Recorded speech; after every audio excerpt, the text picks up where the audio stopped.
اسی طرح تشہد کے بعد تحیات جب پڑھا جاتا ہے، تشہد پڑھا جاتا ہے، تو اس کے اندر دعاؤں کا اہتمام نہیں کیا جاتا، صرف ایک دعا پڑھی جاتی ہے درود شریف کے بعد، رب اجعلنی مقیم الصلاۃ ومن ذریتی ربنا وتقبل دعا ربنا اغفر لی ولوالدی وللمؤمنین یوم یقوم الحساب۔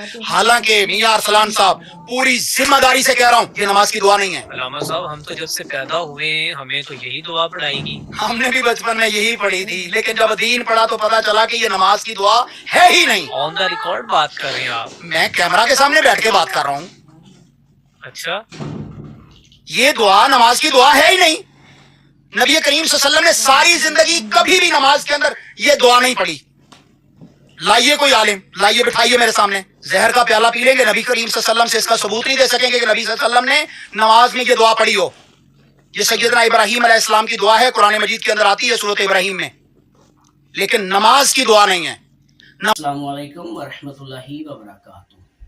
اس کلپ میں وہابی مولوی گویا کہ یہ تاثر دینے کی کوشش کر رہا ہے کہ جو رسول اللہ صلی اللہ تعالیٰ علیہ وسلم سے دعائیں منقول ہیں صرف وہی پڑھی جائیں، اس کے علاوہ کوئی بھی پڑھنا جائز نہیں ہے۔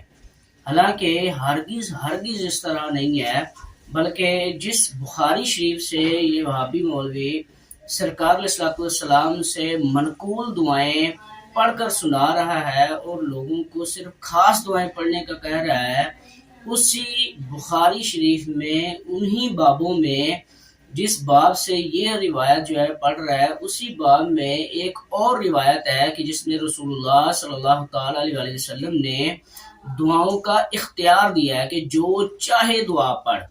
آئیے بخاری شریف کی روایت نمبر 6328 سنتے ہیں کہ جس میں پیارے آقا علیہ الصلوۃ والسلام نے ارشاد فرمایا کہ اشہد ان لا الہ الا اللہ و اشہد ان محمدا عبدہ ورسولہ ثم یتخیر من الثناء ما شاء، کہ سرکار علیہ الصلوۃ والسلام نے ارشاد فرمایا جب اتحیات پڑھ لو پھر اختیار ہے کہ کچھ بھی تم دعا کرو، ما شاء جو چاہو۔ تو یہ اختیار سرکار علیہ الصلوۃ والسلام نے خود دیا ہے۔ کریم آقا صلی اللہ تعالیٰ علیہ وسلم سے ایک اور روایت میں جو ترمذی شریف کی روایت ہے، روایت نمبر 3477، ٹھیک ہے، 3477، ارشاد فرمایا آخر حدیث آخر ثم لیصلی علی النبی صلی اللہ تعالیٰ علیہ وسلم ثم لیدعو بعد بما شاء، سرکار علیہ الصلوۃ والسلام پر درود پڑھے اور اس کے بعد جو چاہے وہ دعا کرے۔ تو یہ اختیار تو سرکار علیہ الصلوۃ والسلام خود دے رہے ہیں کہ جو چاہو دعا کرو۔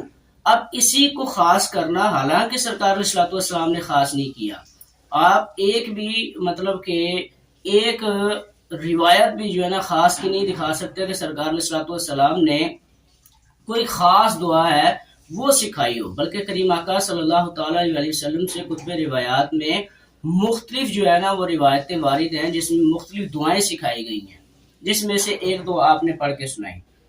تو سرکار علیہ الصلوۃ والسلام نے اختیار دیا ہے کہ جو چاہے دعا پڑھے۔ تو ہم قرآن پاک کو لیتے ہیں، قرآن پاک میں رب تبارک و تعالیٰ نے آپ علیہ الصلوۃ والسلام کے جد امجد حضرت ابراہیم علیہ السلام کی دعا کو وارد کیا سورہ ابراہیم میں، ٹھیک ہے، ربی جعلنی مقیم الصلاۃ ومن ذریتی ربنا وتقبل دعا ربنا اغفر لی ولوالدی وللمؤمنین یوم یقوم الحساب۔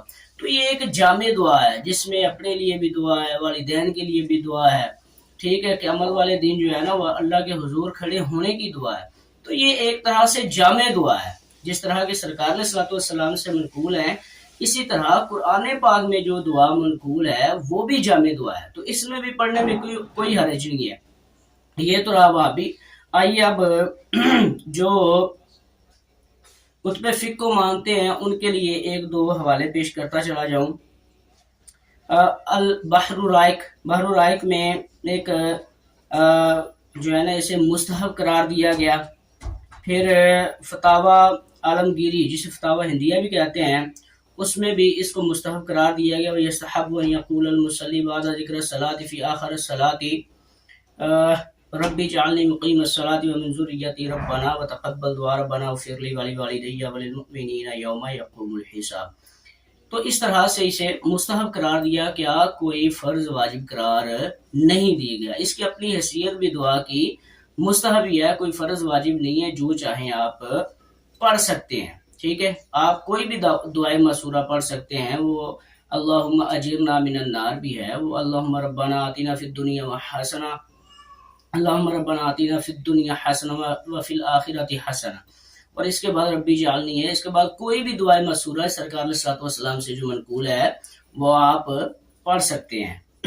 اصل میں یہ جو شتونگڑا وابی ہے، اس کا کام ہی یہی ہے. کبھی یہ ذاکر نائک کو نور من نور اللہ، ہدایت من ہدایت اللہ کی صدائیں بلند کرتا نظر آتا ہے. ٹھیک ہے، اور کبھی یہ کوئی نہ کوئی اس کا کام جو ہے نا وڈی تو وڈی چھڑنا ہی ہے، اس کا اور کوئی کام نہیں ہے کہ جو اس کے منہ میں آنا ہے نا، کوئی اس نے ایسی مطلب کہ بات کرنی ہے کہ یہ میڈیا میں بنا رہے اہل جو مذہب ہیں، ٹھیک ہے، ان کے اندر جو ہے نا اس کا چرچا جو ہے نا وہ جاتا رہے. تو اس کا کام یہی ہے. ٹھیک ہے، کوئی نہ کوئی اس کی جو ہے نا کوئی ایسی اس نے چھوڑنی ہوتی ہے کہ جو بالکل ہی عجیب ہوتی ہے. ٹھیک ہے، تو اللہ کریم جو ہے نا وہ اس سے ایسے فطروں سے ہمیں محفوظ فرمائے. آمین بجاہ النبی الامین صلی اللہ تعالی علیہ وسلم.